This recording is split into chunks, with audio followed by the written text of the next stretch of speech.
Assalamualaikum warahmatullahi wabarakatuh, teman-teman semuanya yang ada dimanapun Anda berada yang sedang bingung dengan mata kuliah kumulatif. Saya hadir di sini untuk berbagi pengalaman plus berbagi tips-tips terkait dengan panduan coding. Apa itu panduan coding? Panduan coding adalah langkah-langkah atau cara kita mengolah data kualitatif, karena kan data kualitatif tadi sudah saya sampaikan sangat berserakan. Oleh karena itu, ketika data kualitatif kita berserakan, maka yang kita butuhkan adalah menata data itu dengan cara yang tekun, dengan cara yang baik, dan dengan cara yang bijaksana. Oke, jangan lupa subscribe, like, share, and comment di bawah ini. Oleh karena itu, lanjut bahwa panduan ini sangat teknis, jadi simaklah beberapa tahap-tahap ini. Kalaupun nanti teman-teman berusaha untuk mengerjakan dan masih bingung, saya kasih linknya untuk yang manual tertulis. Nah, manual tertulis itu bisa Anda download di repositori Win Malang. Nah, oke, kita ikuti ya satu demi satu. Semoga ini sangat membantu untuk Anda semuanya. Oke, kita lanjut ya. Setelah ini Anda akan menyimak dengan sesama bagaimana coding dalam mengolah data penelitian kualitatif bisa Anda ikuti. Nah, nanti silahkan Anda ikuti di sini. Oke, jadi kalau kita lihat di sini, panduan coding itu sebenarnya dimulai dari data yang sudah kita miliki. Data yang sudah kita miliki itu bermacam-macam. Ada wawancara, seperti yang kemarin di sesi yang lalu sudah pernah saya sampaikan, ada berapa macam saja data kualitatif. Dan ketika data sudah terkumpul, maka tugas kita adalah menata menjadi kalimat-kalimat atau informasi-informasi yang kita butuhkan. Nah, kalau biasanya kualitatif itu data kualitatif lebih banyak pada wawancara, maka kita sediakan verbatim. Kalau nanti ada observasi, maka kita sediakan catatan observasinya. Semuanya dijadikan satu. Nah, yang kedua adalah melakukan pemadatan fakta ini, teman-teman. Jadi pemadatan fakta itu sangat penting. Contohnya ini nanti ada pemadatan fakta di sini. Jadi pemadatan fakta itu sangat penting untuk kita lakukan. Karena apa? Karena data yang kita punyai itu berserakan, artinya kalimatnya belum teratur, misalnya ada yang berbeda bahasanya, maka kita harus mengolah bahasanya menjadi bahasa yang sesuai dengan bahasa kita. Nah, melakukan pemadatan fakta dibutuhkan karena untuk memperjelas fakta itu apa, untuk mendapatkan fakta itu apa. Ketika fakta itu sudah jelas, maka kita akan lebih mudah untuk melakukan analisis nantinya. Nah, setelah pemadatan fakta itu selesai, kita akan terbantu sekali dan memiliki berbagai kumpulan-kumpulan fakta yang ada.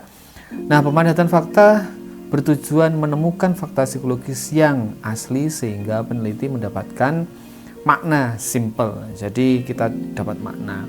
Melakukan probing. Jadi dari pemadatan fakta itu kita bisa lakukan pertanyaan-pertanyaan baru untuk mendalami data kita atau fakta yang kita peroleh.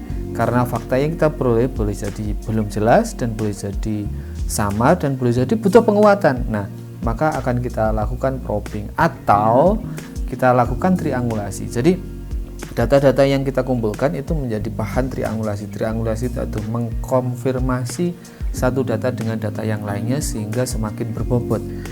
Sehingga satu data itu kemungkinan lebih akurat atau lebih visible jika didukung oleh data-data yang lain. Nah, inilah triangulasi.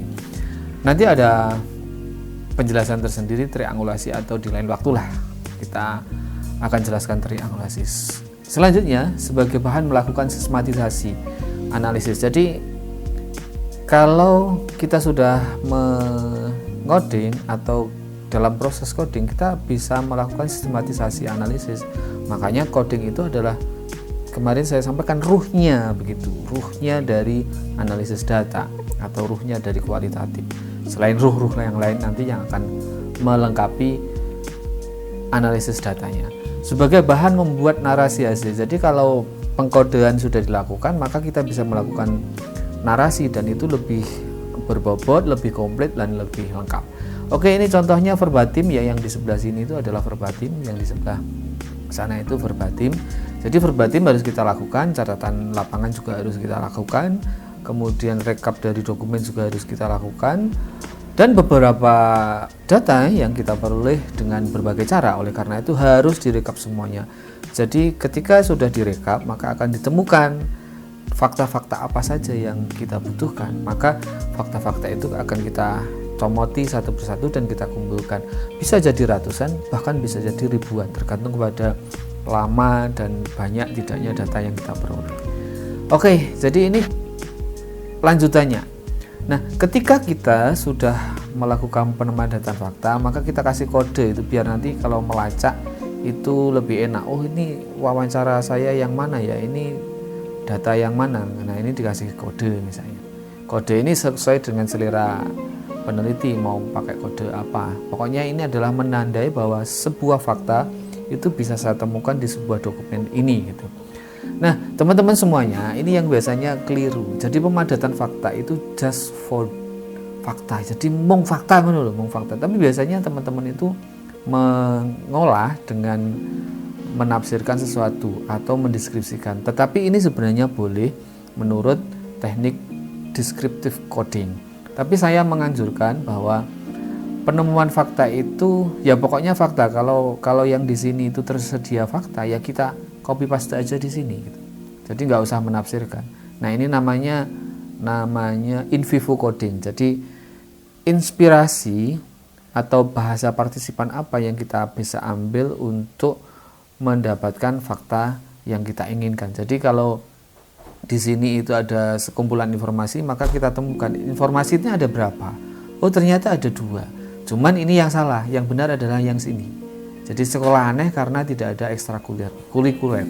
Kalau ini fasilitas sekolah kurang memadai, itu kesimpulan atau descriptive coding, dan biasanya akan kesulitan kalau pada peneliti pemula. Nah, saya menyarankan kode itu yang seperti ini. Sekolah aneh karena tidak ada ekstrakurikuler. Nah, ini kalau kita acu di sini itu ada sekolah ini aneh tidak ada ekstrakurikuler. Nah, ini jadikan satu fakta. Kemudian fakta kedua apa yang ada di sini? Jadi fakta kedua adalah tidak ada ekstrakurikuler menjadi tidak semangat. Jadi apa yang kemudian menonjol itulah yang kita anggap sebagai sebuah fakta. Jadi ini yang menonjol ada 2, maka ini ada 2 fakta. Nah, jangan sampai keliru, biasanya yang ini keliru, maka saya kasih warning, itu adalah contoh yang kurang tepat. Jadi ini adalah yang keliru, tapi yang benar yang seperti ini. Oke, semoga ini membantu Anda. Lanjut, fakta atau konsep. Jadi ketika kasus tadi Anda lihat, maka kita jangan terjebak kepada konsep. Konsep itu memang kita butuhkan, tapi dalam tahap awal agar kesan emiknya itu dapat, maka ya kita faktakan aja. Artinya sederhana lah, nggak usah mikir neko-neko, nggak usah mikir yang macam-macam. Kita fokus pada fakta aja, nggak perlu konsep kita dahulukan, karena ada upaya emik kita tetap kita pertahankan karena bahasa subjek penelitian itu jauh lebih kita utamakan ketimbang bahasa kita dulu. Kalau konsep nanti-nanti, karena sebagaimana yang disampaikan Saldana bahwa realnya itu ya fakta itu, bukan konsep. Maka kita mulai dari yang fakta. Maka dari itu Anda harus membedakan itu, ini persepsi dan ini opini gitu. Satu contoh adalah yang umum terjadi adalah gajah. Jadi kalau kita main konsep, ya orang yang memegang belalai ini langsung menyimpulkan bahwa gajah ini potongannya panjang, kemudian lentur begitu. Kemudian langsung disimpulkan, lah tadi kasus yang salah tadi seperti itu. Kita langsung membuat opini atau menyimpulkan. Jadi rambu-rambunya apa? Ya apa yang terjadi saja, apa yang sudah terjadi, apa yang ada saat ini, dan apa yang harus ada di masa depan. Nah, ini yang kemudian nomor terakhir ini, apa yang harus di masa depan itu kadang terjebak juga dengan opini. Oleh karena itu, teman-teman harus mewaspadai bahwa fakta itu adalah apa yang sudah terjadi dan apa yang ada saat ini. Kalau yang masa depan boleh juga itu menjadi fakta persepsi atau fakta opini itu sendiri, maka itu nanti berbeda. Tapi kita mengutamakan kedua ini. Nah, apa itu fakta psikologis? Bahasa keseharian adalah fakta psikologis. Intensi, penekanan, kata atau kalimat, kita bisa kemudian membayangkan ini sebagai suatu fakta yang kita bisa temukan. Kemudian segala kenyataan yang menjadi objek amatan, ini kalau kita melakukan observasi atau kita mau mendalami sesuatu kajian-kajian dari hasil penelitian itu. Nah, contohnya adalah ya objek amatan kognitif itu apa, pikiran itu apa, persepsi itu apa. Ya tergantunglah. Kalau emosi ya temukan fakta emosinya. Kalau perilaku ya temukan fakta perilakunya. Kalau itu opini ya temukan opininya, itu berarti yang kognitif. Atau maknanya, biasanya di sini. Lebih banyak di sini. Atau acuan-acuan psikologi sosial, psikologi umum, psikologi perkembangan yang barangkali melihat fakta itu secara berbeda-beda. Boleh kata kerja, boleh kondisi, atau boleh sifat. Ya, yang penting ini hanya rambu-rambu saya saja. Yang penting bisa Anda kembangkan dan kemudian Anda paham bahwa Anda sedang mencari fakta, bukan konsep. Itu di langkah pertama, pengkodean atau teknik coding dalam penelitian kualitatif. Oleh karena itu, jangan sampai kelewatan ya, guys. Jadi biasanya itu faktanya banyak, tapi karena kurang jeli akhirnya ditinggalkan. Seperti pemadatan fakta tadi ditinggalkan. Maka cek ulang, jangan sampai kelewatan, cek ulang. Nah, ini langkah penting. Kalau tadi sudah Anda kumpulkan seluruh fakta, tapi fakta tadi masih berserakan, pemadatan fakta tadi masih berserakan. Nah, oleh karena itu mulailah dari sini dulu. Mulailah dari sini untuk mengumpulkan fakta sejenis. Nah, ini adalah fakta sejenis. Kumpulkan dulu, bongkar pasang itu resiko. Jadi misalnya ini kok kurang cocok, oh dibongkar aja ke sini gitu. Dibongkar aja ke sini. Ini kok ada temennya ke sini, bongkar aja di sini, masukkan di sini. Pokoknya ini adalah bongkar pasang dari semua fakta yang Anda temukan tadi yang sudah dipadatkan. Ini mungkin nanti akan ratusan bahkan ribuan yang kita kumpulkan di sini. Nah, ketika sudah seperti ini baru kita namai subkategori. Atau Anda bisa nanti mengembangkan subkategori itu kalau semakin banyak menjadi sub-subkategori. Pokoknya seperti piramida begini modelnya. Piramida miring itu. Semakin ke sana semakin besar, semakin ke sini semakin ketemu konsepnya. Nah, tahap kedua adalah ini. Ini kode, kata kunci ini. Nah, inilah kode. Ini seperti saya sampaikan tadi, in vivo namanya. Jadi ini diambil dari sini aja kawan. Gak usah repot-repot, gak usah pikir macam-macam, udah diambil aja dari sini. Nah, ini lebih rajin misalnya, atau ingin lebih rajin, ini ingin rajin, jadi masih ingin ya, belum rajin, ingin rajin. Ini agak keliru dikit ya, karena contohnya sudah lumayan lama. Atau ingin rajin, jadi ini ingin rajin dan seterusnya. Pokoknya ini kata kunci yang kita keluarkan ini adalah bagian dari pengkodean, termasuk yang di sini peningkatan, ingin nilainya meningkat, jadi ingin meningkat, ingin nilainya bagus, menambah motivasi. Pokoknya ya ini kita kulaan dari sini saja, kita kulaan dari sini kemudian ke sini. Nah, kalau nanti ini sudah berkumpul, nanti misalnya rajin sama ingin rajin yang di sini, nah ini bisa disebut sendiri, misalnya ada di subkategori sendiri. Kalau ini juga mau dijadikan subkategori sendiri, ya itu boleh-boleh saja, tergantung pada kepekaan kita ya, kepekaan konseptualnya nanti seperti apa. Nah, kalau saya ini hampir sama aja, maka dorongan untuk selalu ingin rajin belajar. Jadi kesimpulannya seperti itu. Nah, ini sudah mulai abstrak. Nah, subkategori nanti ada subkategori. Nah, ketika subkategori dan subkategori itu ketemu lagi, dikumpulkan berdasarkan subkategori yang sejenis, maka ini nanti kita namai lagi kumpulan subkategori itu dengan nama misalnya dorongan motivasi berprestasi yang kuat. Nah, ini merupakan kunci bagaimana kita bisa membuat data kita semakin lebih sistematis. Oke, jangan lupa bahwa dengan cara ini kita sudah dapatkan triangulasi ini. Karena apa? Satu fakta dengan fakta yang lain sudah saling mengkonfirmasi. Ini artinya dengan pengumpulan fakta sejenis ini dan kemudian melakukan pengkodean dan kita mendapatkan subkategori, mendapatkan konsep, kita nanti akhirnya bisa langsung mendapatkan triangulasi antar data. Oke, jadi ini yang paling penting. Kalau mau diservisi, Anda harus bolak-balik, jangan sampai keliru. Nah, ini hal kunci yang menunjukkan bahwa penelitian itu objektif. Kalau tidak seperti ini, dianggap penelitian kualitatif itu nggak objektif gitu ya. Nah, hasil akhirnya itu seperti ini. Kalau kita sudah mendapatkan hasil yang seperti ini, maka beres toh. Jadi kalau ini panjang, ini berhalaman-halaman ini contoh aja. Jadi pengumpulan fakta sejenis ini mungkin satu karena sudah dianggap faktanya dapat dipertanggungjawabkan, maka kodingnya satu. Nah ini bisa, nah ini juga satu, ini juga satu, tapi ada yang dua misalnya.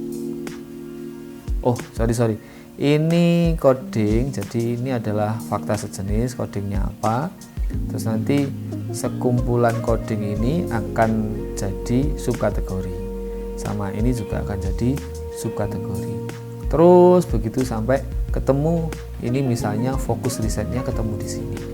Jadi ini proses dari sini ke sini. Nah, coba cermati, jadi sekumpulan subkategori yang sama akan mendapatkan kategori. Nah, ini sekumpulan subkategori kemudian dinamai menjadi subkategori. Sebenarnya sama kan, dari sini ke sini itu sama. Cuma kalau yang di sini itu yang lebih besar. Yang lebih banyaknya nanti mengembangnya di sini. Semakin ke sini semakin kecil. Nah, ini adalah beberapa contoh data yang sudah dianalisis menggunakan tahap-tahap teknik coding. Apakah ada kesulitan? Kalau kesulitan, panggil saya atau japri saya atau komen di sini. Kira-kira nanti akan ada video lagi untuk studi kasus terkait dengan langkah-langkah coding. Oke, saya kira seperti itu. Jadi setelah seperti ini nanti baru pada tahap kita bagaimana melakukan pemaparan data. Oke, jadi lanjutnya apa? Nah, itulah yang disebut logika induktif. Jadi kalau menurut saya ini dari yang khusus-khusus, kemudian ditarik ke yang umum-umum. Yang khusus-khusus di sini, yang banyak, kemudian generalisasi yang di sini menjadi, atau teori kita bisa ambil dari sini.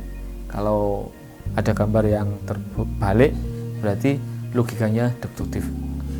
Nah, itu menurut beberapa langkah tadi, bahwa semakin ke atas itu semakin kita punya dalil yang bisa menaungi semuanya. Tapi tidak dari sini, tapi dari fakta-fakta yang ada, dari hal-hal khusus yang kita kumpulkan. Nah, itulah langkah-langkah dari teknik coding. Anda akan melakukan latihan dan silahkan dengan tekun menata seluruh data yang Anda dapatkan untuk diolah seperti ini. Oke, bagaimana teman-teman tadi? Semoga bisa mengikuti apa yang saya sampaikan terkait dengan teknik coding. Itu adalah ruhnya pengolahan data. Kalau ruhnya pengolahan data sudah oke, maka saya kira Anda sudah mempunyai bahan untuk membuat narasi hasil penelitian.